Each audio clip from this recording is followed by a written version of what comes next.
Hello साथियों, मैं सौरभ कुमार सिंह और लगातार शिक्षक बहाली के मुद्दे पर अभी दो महत्वपूर्ण मुद्दा है जिसको लेकर लगातार घमासान मचा हुआ है।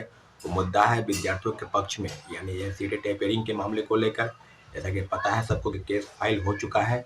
आपको बताते चले कि जो सीटें टेपरिंग के मांग को लेकर लगातार हम लोग धरना प्रदर्शन बीपीएससी ऑफिस के बाहर, मुख्यमंत्री सचिवालय आदि आदि जगहों पर सरकार के समक्ष अपनी बातों को रखने का प्रयास कर रहे थे, परंतु सरकार ने हमारी एक नहीं सुनी और इन सारे मुद्दों को लेकर हम लोगों ने ये निर्णय लिया कि कोर्ट में याचिका दायर की जाएगी और कल याचिका दायर हो चुकी है। आपको बताते चले कि इस मामले की जो देख रेख जिनके लॉयर के अंडर में हो रहा है वो है दीनू कुमार सर और रितिका रानी मैम। दीनू सर, जैसे कि आपको पता है कि दीनू सर इस बिहार राज्य के काफ़ी नामी वकील है, काफ़ी नामी लॉयर है और काफ़ी मामलों को उन्होंने सुलझाया है। पिछले सचिवालय सहाय के केस में भी हम लोगों के लॉयर भी दीनू कुमार सर और रितिका रानी मैम ही थी। आपको बता दें कि इस मामले में कौन पिटिशनर है, क्या है, नहीं है, परंतु इतना जरूर है कि केस हो चुका है। तो केस के संबंध में जो भी जानकारी होगी, आपको जब भी हियरिंग होगा उसके संदर्भ में आपको हम वीडियो बनाकर आपको बता देंगे कि क्या हुआ है सुनवाई और कब तक इस मामले की सुनवाई होनी है।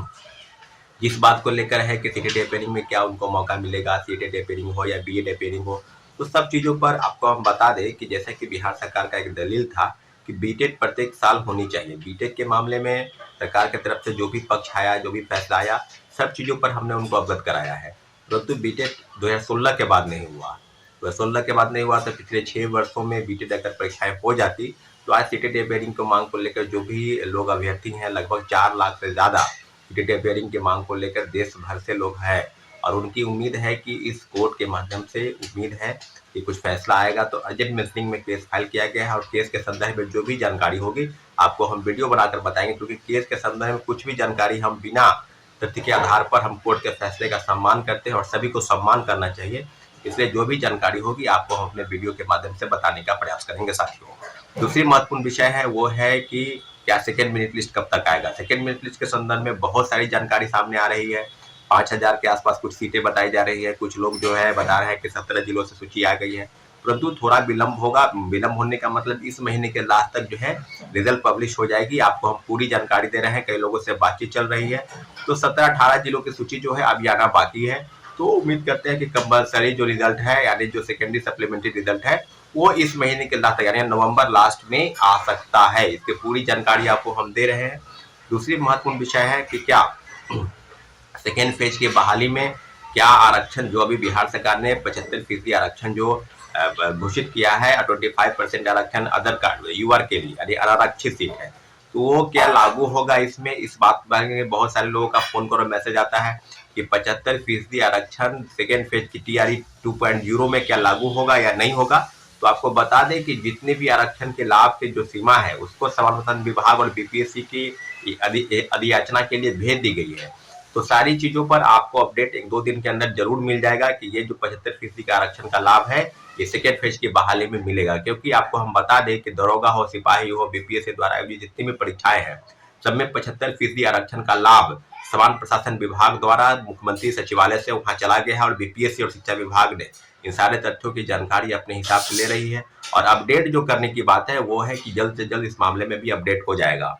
आपको हम बता दें कि सारी चीजों पर अगर नियोजित शिक्षकों के मामले को लेकर भी लगातार ये अपडेट हो रहा था कि इस जो कैबिनेट की बैठक होगी इसमें उनको मंजूरी मिल जाएगी, राजकर्मी का दर्जा मिल जाएगा, परंतु ऐसा नहीं हुआ। इस मामले में भी बहुत सारी चीजें हैं कि नियोजित शिक्षकों के लिए क्या अलग से जो विशिष्ट राज्य नियमावली बना है उसके तहत उनको राजकर्मी का दर्जा मिलेगा, या बीपीएससी द्वारा आयोजित परीक्षा में बैठकर अगर पास करेंगे तब राजकर्मी का दर्जा मिलेगा। तो दोनों मामले को लेकर सरकार को स्पष्टीकरण जारी करना चाहिए, एक स्पष्ट निर्णय बहुत जल्द लागू करना चाहिए कि उनके लिए कौन सा रास्ता सही होगा और क्या नहीं होगा। तो आपको हम बता दें कि राजकर्मी का दर्जा देने की मांग को लेकर जो विशिष्ट नियमावली बनी है उसके तहत उनको डिपार्टमेंटल परीक्षा देनी होगी। अगर वो पास कर जाते हैं तो वो राजकर्मी का दर्जा लेंगे। इसके लिए एक और चीज प्रावधान उसमें है, अगर फेल कर जाते हैं तो उनकी नौकरी जो है सेवा मुक्त की जाएगी। तो इस मामले को लेकर भी काफी विरोध हुआ था। मुझे ऐसा लगता है, मुझे जैसे जानकारी प्राप्त हो रही है कि जो चीजें हैं 3 बार परीक्षा पास करने के बाद उनको राजकर्मी का दर्जा मिलेगा, परंतु फेल करने को लेकर जो बातें, जो जिस बात का विरोध था उसके लिए ही कुछ मंत्रणा हो रही है, कुछ बातचीत चल रही है। तो शायद उसके लिए कोई ठोस नीति स्पष्टीकरण जो है सरकार की तरफ से आ जाए। अभी जो आपको बता दें कि बीपीएससी में सेकेंड फेज की बहाली को लेकर लगभग 1,20,000 पदों की जो नियुक्ति प्रक्रिया है वो भी 7 दिसंबर से उसकी परीक्षाएं जो है वो शुरू हो जाएगी। तो सब लोगों के लिए मन में है कल जो है वो एएमआर शीट की कार्बन कॉपी का जो क्वेश्चन बुकलेट है, एएमआर शीट की कार्बन कॉपी है, जो एएमआर शीट होता है उसकी भी एक डेमो जो है वो अपलोड कर दी गई है। तो आप सभी परीक्षार्थी उसको देख लेंगे और सारी चीजों पर जो भी चीजें शिक्षक बहाली के संदर्भ में है, 2 महत्वपूर्ण मुद्दे सीटी टेपरिंग को लेकर कोर्ट केस, और दूसरा सेकेंड मेरिट लिस्ट को लेकर कितनी सीटें आएंगी, कब आएगी। तो मुझे लगता है कि 15,000 से 20,000 सीटें जो है इस महीने के लास्ट तक जो है जिला शिक्षा पदाधिकारी और डीपीओ के स्तर से जो है वो विभाग को मिल जाएगी। तो विभाग को मिलने के बाद जो भी जानकारी होगी आपको हम देंगे। लेकिन इतना जरूर है कि सचिवालय सहायक के मामले में हमारे जो लॉयर थे उन्होंने बहुत अच्छा काम किया था। हम लोग को उस मामले में मेन पिटिशनर हम ही थे, परंतु इस चीजों को लेकर जो भी उपापों की स्थिति है सीटी टेपरिंग को लेकर, उसके लिए जो है कोर्ट के दरवाजा खटखटाया है। अभी जो भी निर्णय होगा वो कोर्ट पर निर्भर है, तो इसलिए आप थोड़ा सा इंतजार करें। और सेकेंड मेरिट लिस्ट के लिए निश्चित रूप से इस महीने का लास्ट तक सेकेंड मेरिट लिस्ट निकल जाएगा। तो आप लोगों से आग्रह है कि सेकेंड मेरिट लिस्ट का भी आपको इंतजार करना पड़ेगा। रही बात कई मामलों को लेकर, कल बीपीएससी में पेमेंट फंसने को लेकर मामला था, रजिस्ट्रेशन को लेकर मामला था, तो उसके लिए भी 2 दिन की जो है डेट वो एक्सटेंड कर दी गई है।